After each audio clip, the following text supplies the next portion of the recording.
واللعنة الدائمة على أعدائهم أجمعين من الآن إلى قيام يوم الدين رب اشرح لي صدري ويسر لي أمري واحلل عقدة من لساني يفقه قولي أما بعد قال الله تعالى في كتابه الكريم بسم الله الرحمن الرحيم وما الحياة الدنيا إلا لعب ولهو وللدار الآخرة خير للذين يتقون فلا تعقلون صدق الله العلي العظيم وصدق وبلغ رسوله نبي كريم Peygamber ve Ali Peygamber'e salavat ediyorlar. Allahümme salli ala Muhammed Ali Muhammed. Mümkün qədər çalışacağım ki, qısaldım mövzunu. Bugünkü mövzumuz ahirət barəsindədir. Allah-u Müteal Peyğəmbərləri, kitabları, bu kimi vasitələri insanlara göndərib ki, Allaha ibadət etsinlər, itaət etsinlər öz yerində. Eyni zamanda bu kitabların, Peyğəmbərlərin təbliğinin böyük bir hissəsini insanları bu dünyadan sonra bir həyatın olmağına inandırmaqdır. İstər Quran-ı Kərim olsun, istər digər şeylər olsun. Bəsətin, yəni Peyğəmbər olaraq birinin göndərilməsinin hikmətlərindən biri, demirik hamısı, biri, insanları bu dünyadan sonra, yəni öləndən sonra, torpağa dönüşəndən sonra, kimisə yandırırlarsa, külə dönüşəndən sonra, hər bir halda bu dünyadan sonra yeni bir həyatın olduğuna inandırmaqdır. Quran-ı Kərimə, Yasin surəsinə baxın. Gəlir Peyğəmbərin yanına, məsxərə eləyərək. Deyir, sizin bu Peyğəmbər deyir ki, əlində sümük parçası. Biz belə sümüyə dönüşəndən sonra, torpağa dönəndən sonra yenidən dirildiləcəyik. Allah-u Teala Peyğəmbərə buyurur onun cavabında de. Sizi birinci dəfə xəlq eləyən, inşa eləyən Allah sizi yenidən diriltməyə qadirdir. Peyğəmbərlərin dəvətinin böyük hissəsinin məad barəsində olan şeylər. İnsanlar inana bilmirdi ki, necə yəni biz torpağa dönəndən sonra təzdən belə canlanacağıq. Allah elə misallar çəkir ki, Quran-ı Kərimdə. Bir növ desək, ən avam insanın belə sadəcə baxmaqla, sadəcə barəsində düşünməklə iman gətirə biləcəyi dəlillərdir. Məsələn, baxın, deyir ki, bu otu sizin üçün düzərdən, sonra quruyandan sonra təzdən ərsəyə gətirən zamanı gəlir, fəsli gəlir, düzərir, yaşıllaşır. Fəsli bitir, quruyur, aradan gedir. Yenidən fəsli gəlir, həmin ot təzdən düzərir. Buyurur ki, sizin üçün bu otu, əkini filanı öldükdən sonra dirildən kimdir? Bu torpağı öldükdən sonra dirildən kimdir? Hər bir ağlı başında olan insan bu prosesi həyatında müşahidə edir də, ətraf mühitə baxır da, fəsillərin dəyişimindən bu dəyişimi görür. Biraz düşünmək lazımdır. Biraz sadəcə fərqinə varmaq kifayət eləyir ki, ən bədihi olan, dəlilsiz, sübutsuz, qəbullanılası olan şeyləri insan qəbul eləsin. Amma qəflət, amma dünyanın həvəsi, əyləncəsi, oyuncaq, İnsanın gözünün qarşısında pərdə, hicab rolunu oynayır. Həmin o bədihi olan, dəlilə, sübuta ehtiyacı olmayan şeyə qarşı insan cahil olur. Şəkk ilə, şübhə ilə yanaşır ki, məgər biz öldürüləndən sonra, öləndən sonra, torpağa dönəndən sonra, sümüyə dönəndən təzdən diriləcəyik. Quran-ı Kərimin nə qədər ayələri insanlara bunu ispat eləmək üçündür ki, öləndən sonra dirildiləcəksiniz. Tək dirilməklə də bitməyəcək. Bu dünyada etdiklərinizin haqq hesabını verəcəksiniz. Bu dünyaya niyə göndərilmisən? Əməl eləmək üçün, Allaha ibadət eləmək üçün. Xeyr əməllər eləyib, şərri tərk eləmək üçün. Bütün etdiklərinin hamısının haqq hesabını verəcəksən. Bu axirətə imandır ki, bu bir növ desək, məada, öldükdən sonra dirilməyə olan imandır ki, həm də insan üçün bir ümid mənbəyi rolunu oynayır. Yəni, sən bu dünyada etdiyin insani yaşamı, yaşamağı özün üçün zəruri bilirsən. Niyə? Bu etdiklərimin bəhrəsi olacaq. Bu elədiklərimin qarşılığı olacaq. Bu ümid, bu mükafata olan şövq, Rəğbət insanı daim əməllərini tənzimləməkdə vadar eləyir.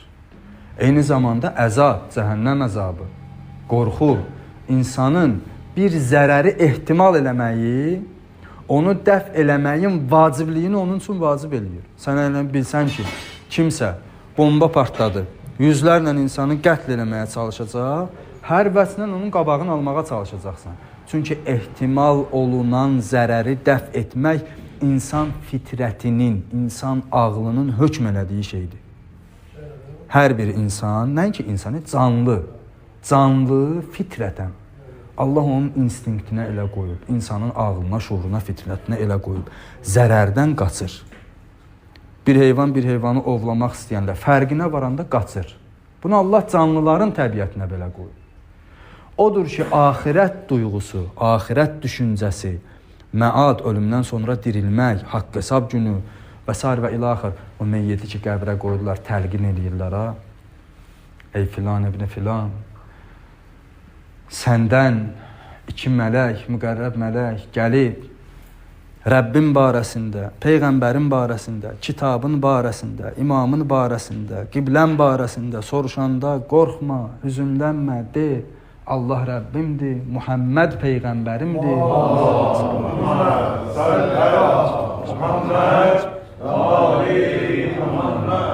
Kəbə qibləmdir, Qur'an kitabımdır, Əli ibn Əbu Talib imamımdır, ondan sonra Həsən, Hüseyn və s. 12-ci imama qədər ki sayırsan, ondan sonra gəlib deyirsən ki, həqiqətən bəs haqdır, yəni qəbirdən qaldırılmaq haqdır, nəşr haqdır, insanların məhşərə gətirilməyi haqdır, tətayürül kutub haqdır, yəni əməllərin havada uçuşması, bütün əməllərin aşkara çıxmağı, mizan haqdır, sirat haqdır. Bunların hamısını təsdiq edirsən. Həmin bu iman ki, axirətin bir növ desək, surətini canlandırır da bizim üçün axirət deyəndə ağla nə gəlir? Həmin buna olan iman insan üçün əməllərini nizamlamaq üçün və eyni zamanda ümid bəsləmək üçün bir səbəbdir ki, mən elədiyim əməllərin qarşılığını görəcəm, mükafatını alacam. Elədiyim xətalara görə cəzalandırılacam. Ona görə filan günahları cəhənnəm odunda yanmamaq üçün insan ağlının və fitrətinin bir növ desək, əksəri ictimai şuurun hökm elədiyi haram olan əməllərdən çəkinmək üçün cəhənnəm əzabı, Allahın o odla vəd etdiyi əzab insan üçün bir səbəbdir, əməllərini düzəltsin. Allah-u Müteal axirəti bizim üçün əbədi həyat yeri qərar verib. Bu dünyanın müvəqqəti imtihan yeri. Məsələn, Mülk surəsində buyurur. Huvəl-ləzi xələqəl mevtə vəl-həyat liyəbluvakum eyyukum əhsənu əmələ. Sizlərdən hansılarınızın yaxşı əməl sahibi olmağını imtihan eləmək üçün ölümü və həyatı yaradan odur. Səni bu dünyaya göndərib imtihan eləsin. Ona ibadət və itaət məqamında öhdəndə olan şeylərdən səni imtihan eləyir. Filan şeyi elə, filan şeyi eləmə. Bu imtihan məqamında sənə lazım olan sərmayəni sənə verib. Ağıl o sərmayədir. Elə birini bir bazara göndərib bir şey dalınca göndərəndə pulunu verirsən ki, gedib ala bilsin də. Havayı heç kimə heç nə vermirlər ki. Universitetə imtihan vermək üçün 11 il uşağa dərs verirsən də. Elə belə kimsə aparıb şey eləmirlər ki. Sərmayəni sənə verib. O sərmayə nədir? Ağıl birincisi. Bax, Allah əqli qüsurlu insandan namaz, oruc filan, bəhmən heç bir şey istəmir. Müstəzəfdir Allah qarşısında. Qiyamətdə onun işi Allaha qalır. Amma ağıllısansa, həddi buluğa çatdınsa, sənin barəndə artıq öhdəlik var, məsuliyyət daşıyırsan. Qüdrət o şeylərdən biridir. Aciz olan adama Allah qüdrəti satmayan şeyi əmr eləmir. Bir insanın oruç tutmağa səhhəti əl vermir. Demin onu oruç tut. Bir müttəham ver. Bir insanın həccə getməyə səhhəti, imkanı əl vermir. Ona məcbur eləmir. Quran-Kərimdə deyir, mən istəta'a aleyhi səbilə. Kimin istitaəti, yəni qüdrəti, gücü, imkanı olsa Allaha tərəf, həccə tərəf getməyə getsin. Bu yoxdur, getməyəcək. Bu ağıl, qüdrət və s. şeylər Sərmayə kimi ki sənə verilib, imtahan eləyir, nə ilə imtahan elədiyini deyir, nə eləməlisən, nə eləməməlisən, onların hamısını bəyan eləyir. Bütün bunların hamısının nəticəsini axirətdə, o əbədi həyatda səni ya mükafatlandırmaqla, ya cəzalandırmaqla bir növ desək, sonlandırır. Ona görə dünya həyatını Allah bizə təqdim eləyəndə demir ki, dünyadan ümumiyyətlə əl-üzün oturun öldüyünüz günü gözləyin. Yox. Məsələn, Quran-ı Kərimin ayəsində Allah-u Teala buyurur ki: "Vabtaghi fima atakallahu-d-daral axirə." Allahın sənə bu dünyada verdiklərindən axirəti qazanmaq üçün istifadə elə. "Və la tansa nasibaka minəd-dunya." Amma dünyadakı payını da yaddan çıxarma. Yəni sən bu dünyada müəyyən ləzzətlərdən dadmalısan. Allah səni bu dünyaya göndəribsə, sənə müəyyən duyğuları veribsə, sən bu dünyada bunu yaşamalısan. Amma bunun həddən artıq aludəçisi olma. Şairlərdən biri ki deyir, birinci saflığı varsa da suda, artıq içiləndə dərd verir o da. Nə olsun bu su içmək üçündür, susuzluğu ara. Bunu artıq içsən narahat eləyəcək. Acılığı aradan aparmaq üçün yemək yesən, faydası olacaq. Amma xıddəyəcən yesən, artıq ziyanı olacaq. Hər şeyin artığı bir yerdən sonra insan... Allah buyurur ki, dünyadakı payını yaddan çıxarma. Yəni sən bu dünyanın ləzzətlərindən özünü tamamilə məhrum eləmə, bəzi sufilər kimi. Köhnə libaslar geyinsinlər, cəmaat arasında baxımsız davransınlar, məişətlərini elə keçinsinlər ki, insanlar ikrah eləsin ki, nə bu qədər insanların ikrah edəcək şəkildə özünü dünya ləzzətlərindən məhrum eləmə, nə də həddi aşma. Ona görə Allah Quran-ı Kərimdə buyurur ki, dünyadakı payını unutma, Allahın da verdiklərindən axirəti qazanmaq üçün cəhd elə. Dünya həyatını Allahın Teala məzəmmət eləyəndə o qanundan kənar, artıqları, qaydadan kənar olanları məzəmmət eləyir və illa Quran-ı Kərimdə özü möminlərin barəsində danışanda deyir ki, onlar deyərlər: "Rabbana atina fid-dunya hasenə və fil axirəti həsənə." İlahi bizə dünyada da həsənə bəxş elə, gözəllik bəxş elə və axirətdə də gözəllik bəxş elə. Həm dünya və axirəti tələb eləməyi bizdən Allah-u Teala istəyir. Amma dünyanın artığını tələb eləməyi istəmir. Ona görə deyir, dünyanın bəzən həqiqətinə işarə eləyir. Məsələn, buyurur ki, dünya həyatı oyun oyuncaqdan, əyləncədən başqa bir şey deyil ki. وَلَدَّارُ الْآخِرَةِ خَيْرٌ لِلَّذِينَ يَتَّقُونَ. Təqvalı olan, yəni canında Allah qorxusu olan üçün, axirət, əbədiyyət, cənnət bu dünyadan daha xeyirlidir. Əfəla təqilun, məgər düşünmürsünüz? Məgər anlamırsan ki, müvəqqəti ilə daiminin dəyəri eyni deyil?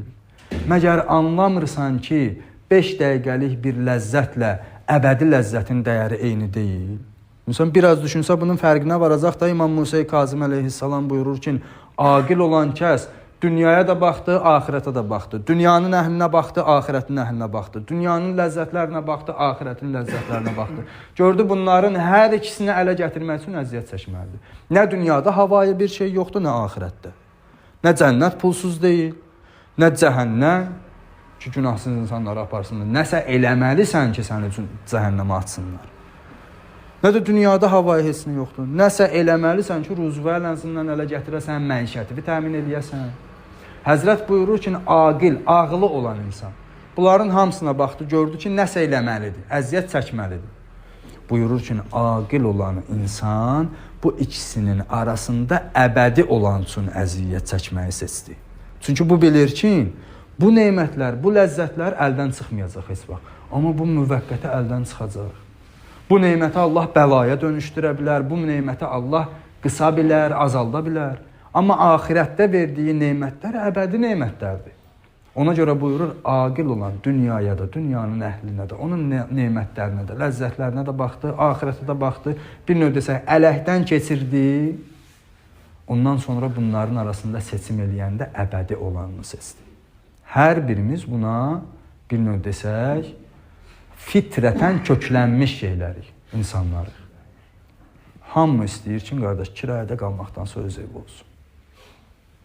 Hamı istəyir ki, kirayə maşını olmaqdansa öz maşını olsun. Hamı müvəqqətiyə, bir növ desə, daimiyə, müvəqqətidən daha çox meyl eləyir. Çünki bilir ki, bunun istifadəsi bunun ixtiyarında olacaq. Müvəqqətdə bilmirsən, bir gün kirayəşin gəlib deyəcək, sahibi deyəcək ki, çıx, başqa planım var. Və yaxud da ki, hər hansısa bir şeyin barəsində. Odur ki, Allah-u Teala dünyanı bizə tanıtdıranda müvəqqəti kimi tanıtdırır, ahirəti əbədi kimi tanıtdırır, dünyanı fani kimi tanıtdırır, əldən çıxan kimi tanıtdırır. Ta sənin şövqün, ağlığın, fitrətinin istiqamətləndirdiyi şeyə doğru olsun, ahirətə meyilli olasan. Rum surəsində buyurur ki, يَعْلَمُونَ ظَاهِرًا مِنَ الْحَيَاتِ الدُّنْيَا Onlar dünya həyatının zahirindən bir şeylər bilirlər. Bu dünyada elə yaşadığın, gördüyün şeylər hamısı dünyanın zahirindən anladıqlarındır. Və illa həqiqətinə qalanda, batininə qalanda və hum anil axirət hum qafilun. Amma axirətə gələndə ki, bu dünya özü axirət üçün bir keçid idi, axirətdən qəflətdədirlər. Niyə? Nə saxlamışdı bunları qəflətdə? Dünyanın naz nemətləri. Həmin o normadan artıq olan ləzzətlər. Mubahı belə normasından artıq istifadə eləyəndə bir yerdən sonra insana əziyyət eləyir. O ki, qala sən artıq burada harama gedib, israfa gedib çıxacaq şəkildə dünya nemətlərini axirətin məhvi üçün istifadə eləyəsən. Al-İmran surəsində Allah-u Teala buyurur, Kullu nəfsin zaiqatul mevt Hər bir kəs ölümü dadacaq, hər bir canlı. Və innəmā tuvaffavna ucurakum yevməl qiyamə Və etdiklərimizin qarşılığı qiyamət günündə sizə əta olunacaq.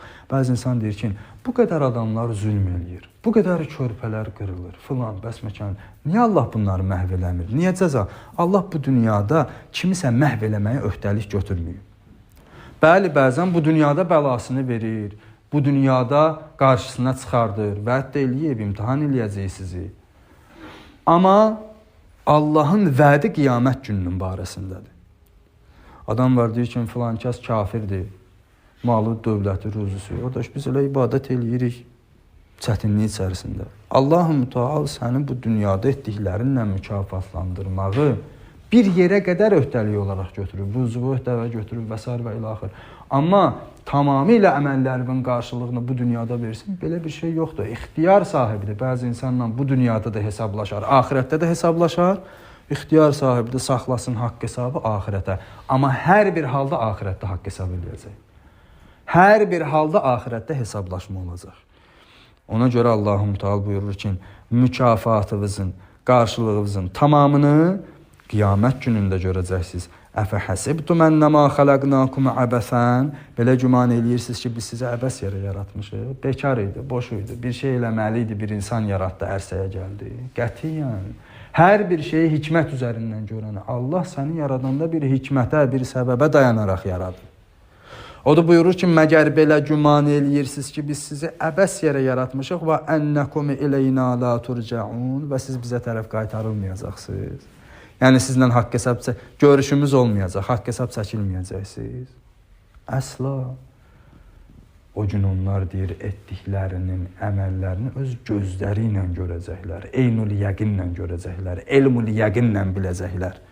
Hər bir şey. O gün deyəcəklər, iqra kitabiyə, öz əməlnaməvi kitabı özün oxu. Oxuyacaq, deyəcək, vay olsun mənə. Bu necə kitabdır ki, hər bir şeyi yazıb heç nəyi gözdən qaçırmır. Öz elədiyi bilir axı, öz eləyib axı əməlləri. İndi orada oxuyanda görür, deyir ki, bu necə bir şeydir ki, heç nə nəzərdən yayılmayıb. Ona görə Allah-u Teala bizləri axirətlə daim xəbərdar eləyib. Bilin ki, bir gün haqq hesab günü var, haqq hesaba gələcəksiniz. Əməllərinizi düzəldin. Bir neçə hədisə Əhl-i kəlamınla da nurlandıraq sözümüzü. Ondan sonra inşallah namazımızı, əsri davam eləyərik. Həzrət Əmir əl-Müminin Əli ibn Əbu Talib əleyhissalam buyurur, İ'məlu lidünyakum kəənnəkum təişunə əbədən. Dünya üçün elə əməl eləyin ki, sanki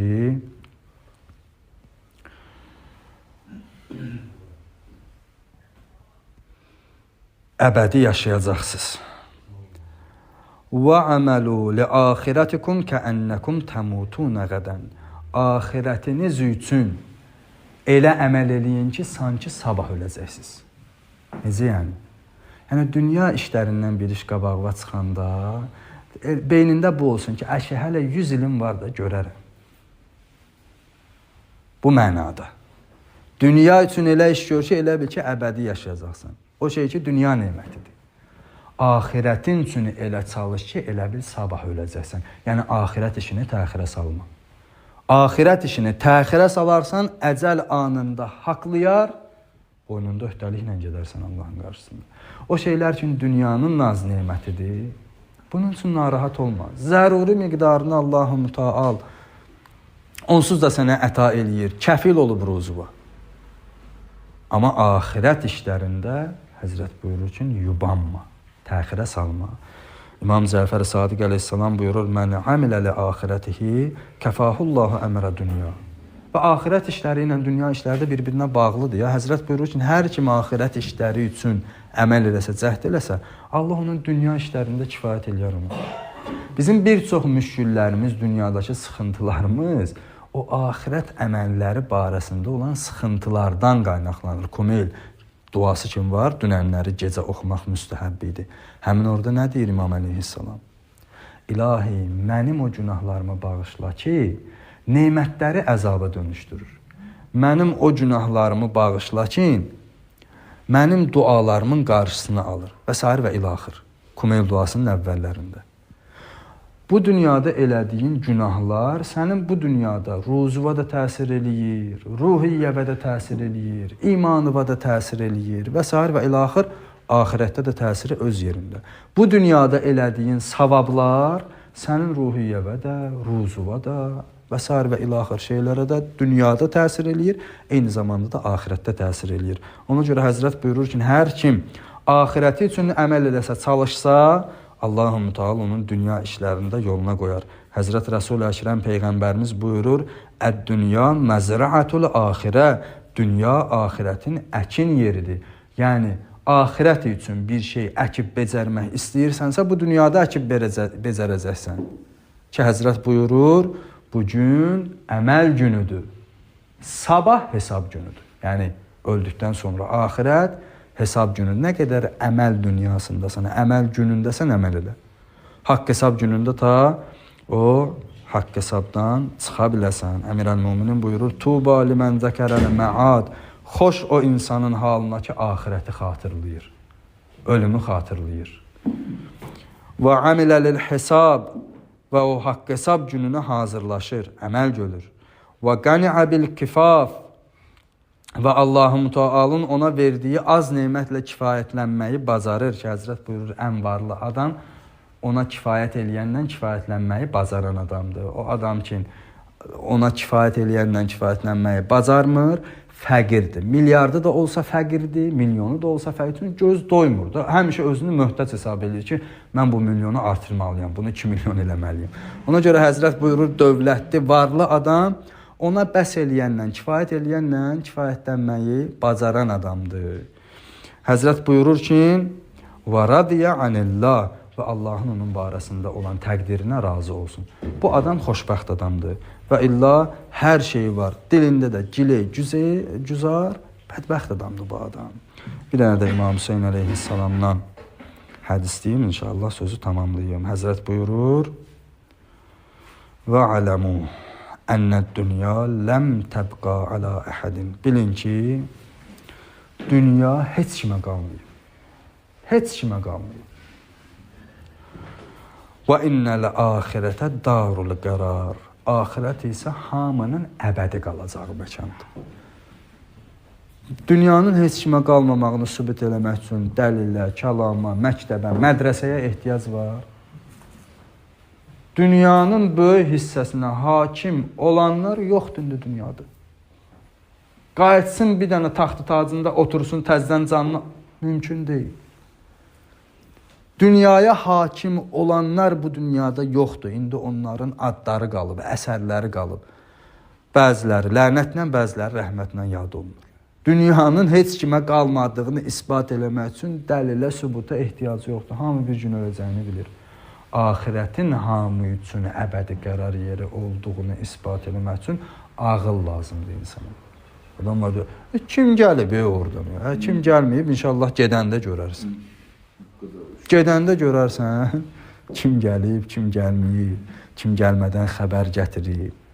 Odur ki, insanın axirəti xatırlamağı, həyatını axirət üzərində kökləməyi, ona görə əməl edib, ona görə yaşamağı, həm bu dünyada insani yaşam üçün, əməllərinin nizam içərisində olmağı üçün gərəkli olan şeydir.